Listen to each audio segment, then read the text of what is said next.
kita mulai untuk pembelajaran agama Buddha pada pagi hari ini. Mari kita bersama-sama berdoa dengan merangkapkan kedua tangan di depan dada. Mari kita mulai. Semuanya bersikap anjali.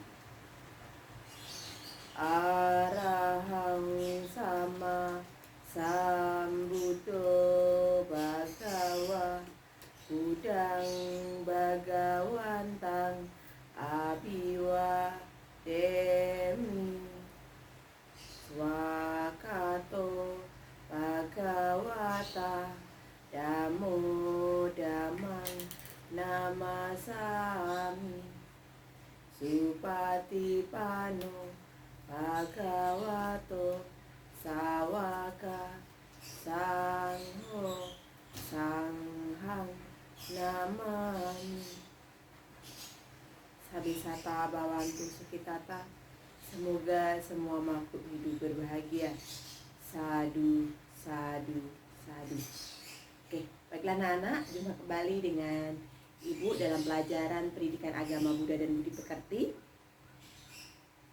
Untuk pagi hari ini kita akan bersama-sama belajar agama Buddha yang akan melanjutkan di KB yang akan Ibu jelaskan di sini.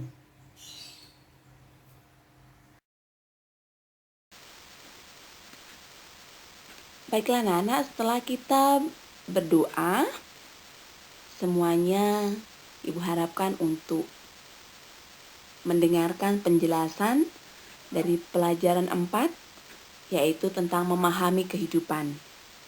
Dalam pelajaran 4 ini, Ibu akan menjelaskan 4 KB, yaitu KB 12, 13, 14, dan 15. Oke, selanjutnya silakan anak-anak mendengarkan dengan baik.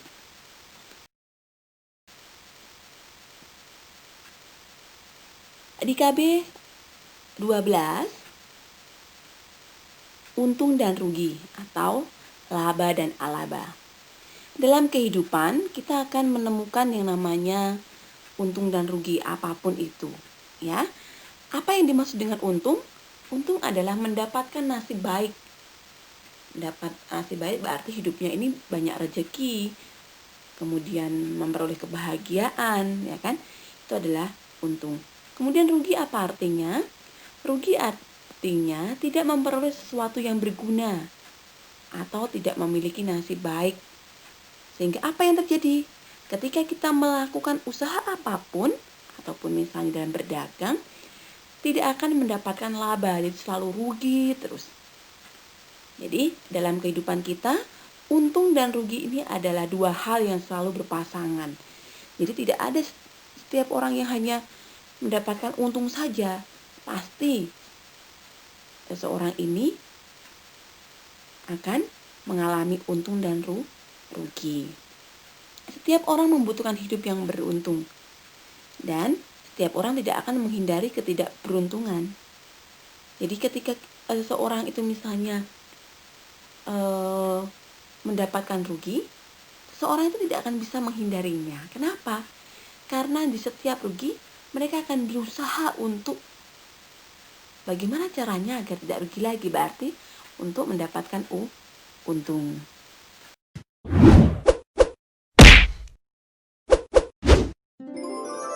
Kisah Pak Lebay Malang. Cerita dari daerah Sumatera Barat.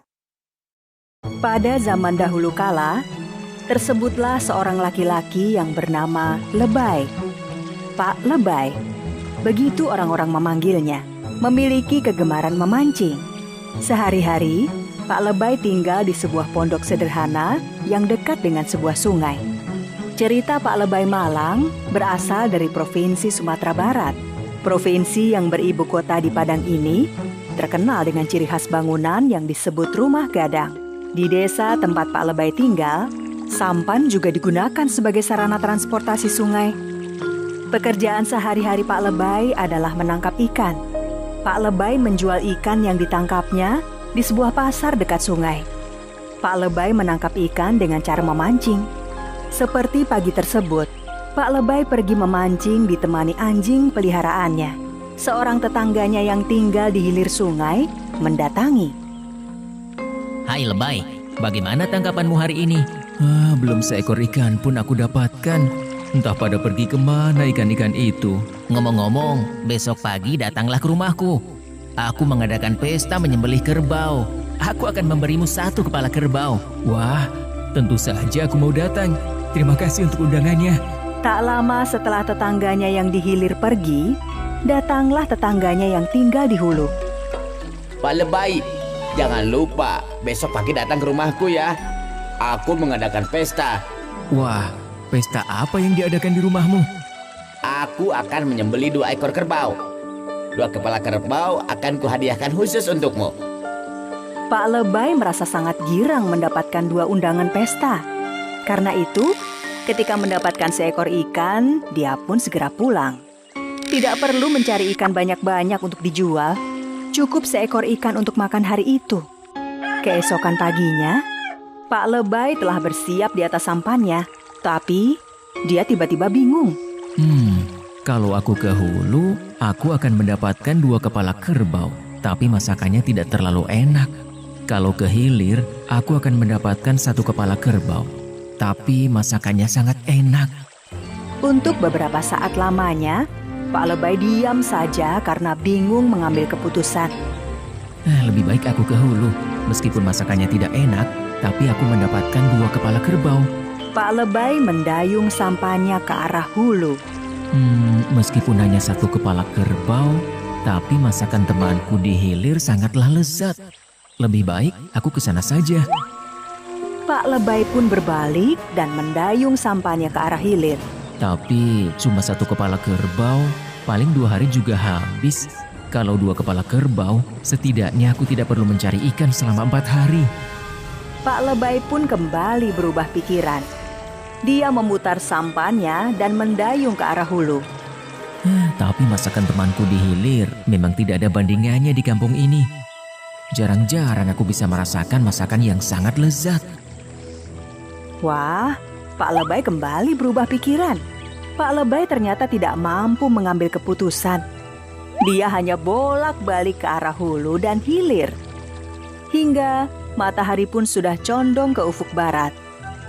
Akhirnya, rasa lapar mendera Pak Lebay. Waduh, lapar sekali. Lebih baik aku ke hulu. Aku akan makan 2 kepala kerbau sepuasnya. Dalam perjalanan menuju hulu, Pak Lebay bertemu temannya. Hai Lebay, wah kamu kemana saja? Pesta sudah usai, semua makanan habis dibagi-bagikan. Apa? Makanan sudah habis? Iya, kamu terlambat sih. Hai Lebay, kamu mau datang ke pesta di hilir? Iya, pestanya belum selesai kan? Wah, kamu terlambat. Pesta sudah usai dan makanan sudah habis semua. Dan akhirnya, Pak Lebay hanya bisa menggigit jari. Sikapnya yang selalu bimbang dalam mengambil keputusan membuatnya tidak mendapatkan apa-apa. Setelah gagal pergi ke hulu maupun ke hilir, Pak Lebay yang sudah sangat lapar memutuskan untuk pergi memancing. Ditemani anjing peliharaannya, Pak Lebay membawa sebungkus nasi dan arang. Rencananya, nasi tersebut akan dimakannya dengan ikan yang akan ditangkapnya. Dia juga sudah menyiapkan arang untuk membakar ikan. Tidak lama setelah melemparkan kailnya, seekor ikan langsung menyambar mata kail Pak Lebay. Sepertinya ikan tersebut sangat besar. Pak Lebay sangat kewalahan menarik kailnya. Sepertinya kailnya menyangkut di dasar sungai. Tanpa pikir panjang, Pak Lebay segera menceburkan dirinya ke dalam sungai. Pak Lebay melihat seekor ikan besar sedang berusaha melepaskan diri dari mata kail. Tanpa membuang waktu, Pak Lebay berusaha menangkap ikan tersebut. Sayang sekali, ikan besar itu berhasil lolos. Dengan wajah kesal, Pak Lebay kembali naik ke sampannya. Hei, kenapa kamu memakan nasiku? Karena nasibnya yang malang tersebut, akhirnya para warga kampung pun memberi julukan Pak Lebay Malang.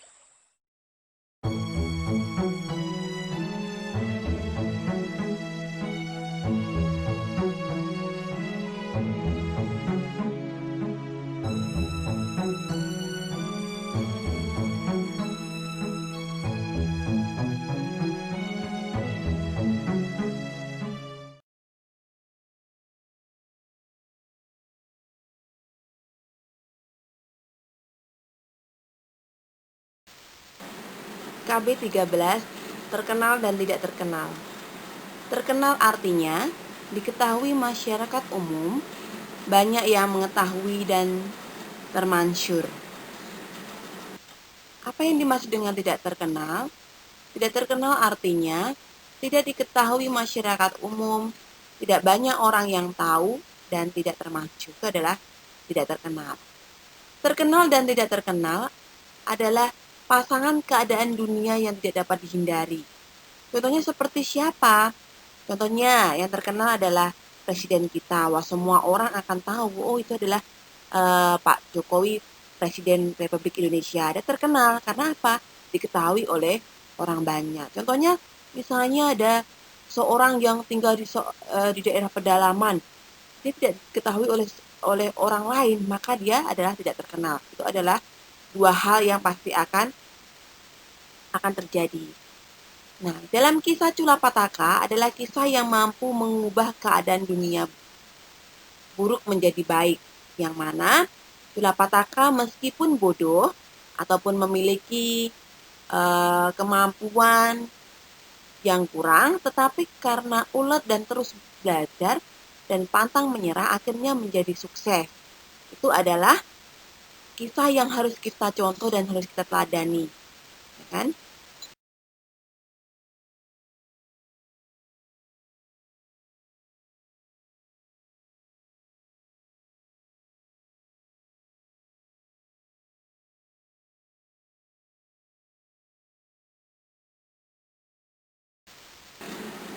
Mahadana terlahir di keluarga kaya dan menikah dengan keluarga kaya sehingga kekayaannya menjadi 2 kali lipat. Karena terlena dan tidak mau belajar, maka Mahadana terjerumus dalam perilaku negatif. Sehingga apa yang terjadi? Kehidupannya hancur dan menjadi miskin. Nah, ada 2 hal yang menjadi terkenal, yaitu karena keunggulannya. Nah, keunggulannya ini karena apa? Karena mungkin orang itu kepandaiannya, kemudian mungkin kekayaannya, mungkin kebaikannya. Itu adalah karena keunggulannya. Untuk yang selanjutnya adalah karena kekurangannya. Mungkin karena dia dalam satu kelas itu terlalu malasnya. Mungkin karena dia terlalu joroknya, ya kan? Nah, itu adalah karena kekurangannya. Setiap orang memiliki kekurangan dan keunggulan masing-masing. Jadi, setiap orang itu pasti ketika memiliki keunggulan, pasti seseorang itu akan memiliki kekurangan. Jadi, seseorang itu pasti memiliki 2 hal ini, ya. Menjadi terkenal karena kebaikannya, bukan kejahatannya atau kebodohannya, itu yang harus dimengerti. Jadi, terkenal itu karena kebaikannya. Kalau terkenal karena kejahatannya atau kebodohannya itu tidak baik, ya.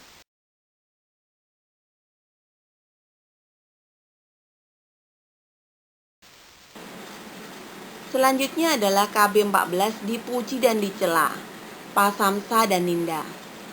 Dipuji dan dicela adalah keadaan yang pasti terjadi pada semua orang. Orang yang suka akan memuji-mujinya, dan orang yang tidak suka akan mencelanya. Seperti apa? Seperti kita misalnya anak-anak di kelas. Ketika anak-anak menyukai kawannya, maka anak-anaknya akan memuji-mujinya. Contohnya dia baik, dia misalnya pintar, akan memuji-mujinya. Karena apa? Karena didasari oleh rasa suka, ya kan? Nah, kalau tidak suka akan mencelanya. Misalnya bagaimana? Oh, dia jahat, dia misalnya jorok atau apa, itu adalah ungkapan dari ketidaksukaan kepada orang lain. Kujutara berkali-kali terlahir menjadi pelayan, serta memiliki badan bungkuk karena mencela orang lain. Dalam kisah ini adalah kenapa Kujutara ini terlahir berkali-kali selalu memiliki badan bungkuk? Ternyata Kujutara ini dalam kehidupannya selalu mencela orang lain. Dalam Dhammapada 81, bagaikan batu karang yang tidak tergoyahkan oleh badai, demikian juga orang yang bijaksana yang tidak terpengaruh oleh pujian dan celaan. Jadi orang yang bijaksana ini walaupun dipuji, orang ini tidak akan terpengaruh. Walaupun dicela, tidak akan putus asa. Ini adalah orang bijaksana. Apa manfaat pujian yang tulus? Jadi ketika kita diberikan pujian oleh orang lain, apa sih manfaatnya? Yang pertama adalah persahabatan semakin akrab. Jadi ketika kita memberikan pujian, contohnya kawan kita menang dalam perlombaan. Jadi ada kawan kita yang memujinya, wah pandai sekali, wah luar biasa. Jadi apa?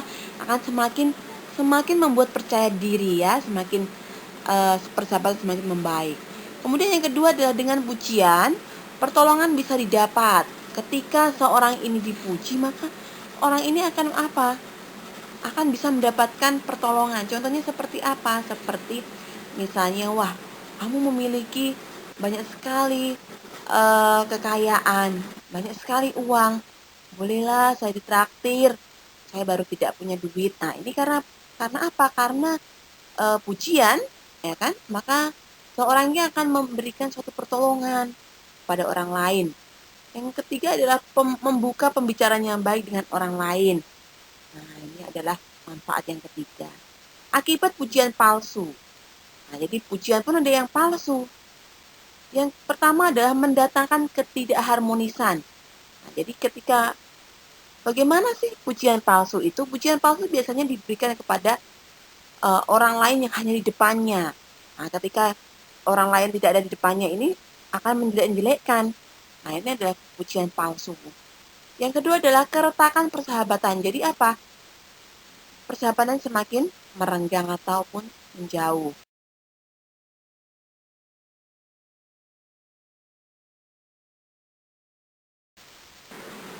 Di KB 15, bahagia dan menderita. Semua orang akan mengalami yang namanya bahagia dan menderita ya.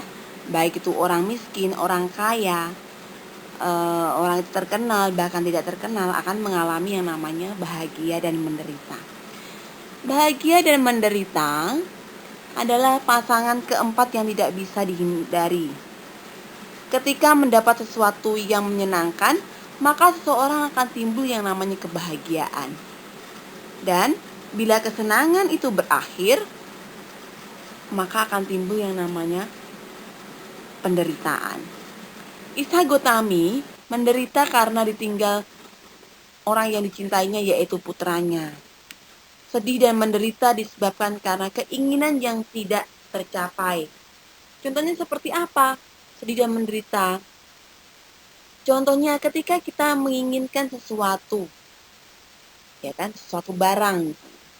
Kemudian uang kita tidak cukup, maka kita akan sedih. Kenapa? Karena keinginan kita untuk membeli barang itu tidak tercapai, maka akan timbul yang namanya penderitaan. Contoh macam-macam keinginan.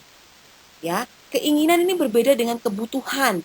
Keinginan adalah hal yang hanya untuk memuaskan nafsu saja, jadi keinginan saja. Contohnya adalah ingin sepatu baru, ingin tas baru, ingin pergi ke sini, ingin pergi ke situ. Jadi hanya sebatas keinginan. Keinginan yang berlebihan adalah sebab penderitaan. Jadi apa yang menyebabkan seorang itu menderita? Karena keinginan yang berlebihan. Contohnya seperti ini, Ibu menjelaskan. Ketika seseorang itu ingin makan, tetapi hanya sekedar ingin makan, berarti lapar kan? Nah, ketika sudah ada nasi, sudah ada lauk, sudah ada sayur, maka akan makan, tidak akan timbul namanya penderitaan. Tetapi kalau sudah keinginannya sudah berlebihan, ingin makanan yang enak misalnya, pas yang di meja itu tidak enak, maka akan timbul yang namanya penderitaan. Kenapa? Karena keinginannya berlebihan tadi, makan yang enak.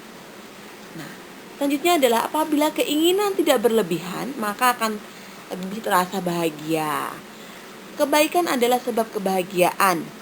Dengan banyak berbuat kebaikan, maka kebahagiaan akan menyambung terus. Contohnya, dengan rajin belajar, maka memperoleh nilai yang tinggi. Akhirnya apa yang terjadi? Dengan nilai yang tinggi, akan naik kelas. Karena naik kelas, maka akan disayang mama dan papa. Nah, karena disayang mama dan papa, maka akan diberi hadiah. Jadi apa? Kebahagiaan ketika kita berbuat kebaikan, maka akan menimbulkan suatu kebahagiaan yang menyambung.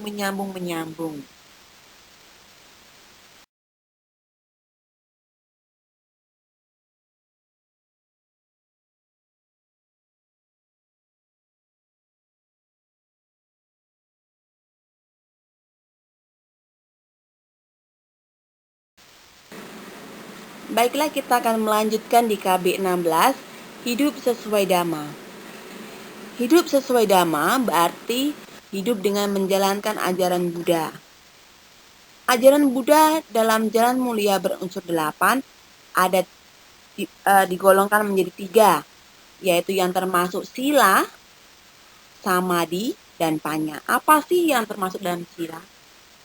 Yang termasuk dalam sila adalah perilaku, perbuatan kita. Contohnya perbuatan benar, ya kan, dan menghindari pencurian seperti itu. Salah satu daripada sila atau perilaku.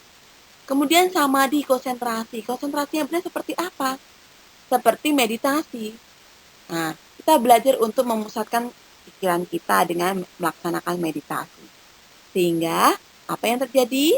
Kita memperoleh yang namanya panya atau kebijaksanaan. Pengertian benar adalah mengerti sebagaimana apa adanya. Pengertian benar bagi pelajar adalah tahu tugas dan kewajiban pelajar. Itu adalah belajar. Jadi tahu, mengerti. Tugas saya ini adalah seorang pelajar. Jadi ketika dikasih tugas, suruh ulangan, suruh membaca, tidak boleh mengeluh, tapi harus lebih semangat karena tugasnya adalah belajar, ya. Pikiran benar adalah pikiran yang penuh kebajikan, penuh cinta kasih dan bebas dari rasa egois.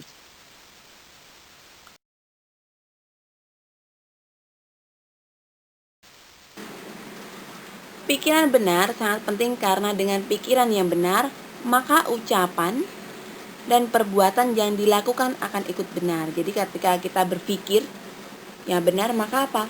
Ucapan pun yang kita berucap dan tindakan yang kita lakukan pun akan ikut benar. Ucapan benar adalah ucapan yang berguna dan disampaikan secara sopan dan santun pada dan tepat waktu. Jadi tahu kapan itu ucapan itu diucapkan. Contoh ucapan yang tidak benar, bergunjing, membicarakan kejelekan orang lain, membual, berbohong, itu adalah ucapan yang harus dihindari. Contoh ucapan benar seperti apa? Berkata dengan sopan, berbicara dengan baik, benar, jujur, ini adalah ucapan yang benar. Ketika seseorang itu akan dilihat dari ucapan yang benar ataupun ucapan yang tidak benar, seseorang itu akan selalu berusaha untuk berucap yang baik, ya. Nah, ketika ditanya pun akan berbicara yang sopan. Itu adalah contoh dari belajar untuk berucap yang benar. Perbuatan benar adalah perbuatan yang berguna dan tidak merugikan siapapun. Contoh perbuatan benar yang pertama adalah belajar sungguh-sungguh, menolong orang yang kesusahan, antri ketika masuk kelas, menjalankan piket kelas. Ini adalah contoh perbuatan yang benar yang dilakukan oleh seorang siswa, ya. Mata pencarian benar adalah mencari nafkah dengan cara yang benar. Seperti apa? Ya tidak berbohong. Contohnya seperti apa? Misalnya harganya 5.000, tidak perlu dikatakan 10.000 misalnya, ya, dengan cara yang benar. Mencari nafkah dengan cara benar diperoleh dengan cara benar tidak merugikan makhluk lain. Contoh cara memperoleh sesuatu dengan benar yaitu mendapatkan uang saku dengan cara yang benar ataupun dengan cara yang misalnya tidak berbohong. Memperoleh nilai tinggi dengan cara yang baik dan tekun belajar. Misalnya nilainya 100 tetapi dengan cara apa? Belajar, tidak menyontek. Dari upaya benar adalah berhenti berbuat buruk dan melakukan perbuatan baik.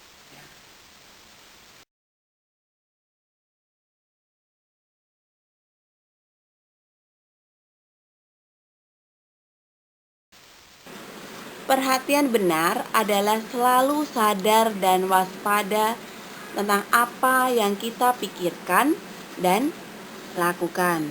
Contohnya seperti apa perhatian benar? Yaitu dalam belajar membaca, kemudian saat mendengarkan penjelasan guru, kemudian saat berkendara.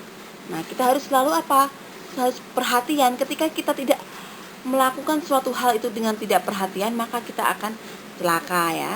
Menyadari pentingnya perhatian benar, maka kita harus terus menjaga perhatian benar dalam segala aktivitas yang kita lakukan. Dan konsentrasi benar adalah menjaga pikiran untuk bisa berkonsentrasi dengan baik. Pikiran yang penuh konsentrasi adalah pikiran yang penuh perhatian dan dijaga dengan usaha yang benar. Apa sih manfaat dalam konsentrasi benar itu? Yang pertama adalah memahami segala sesuatu.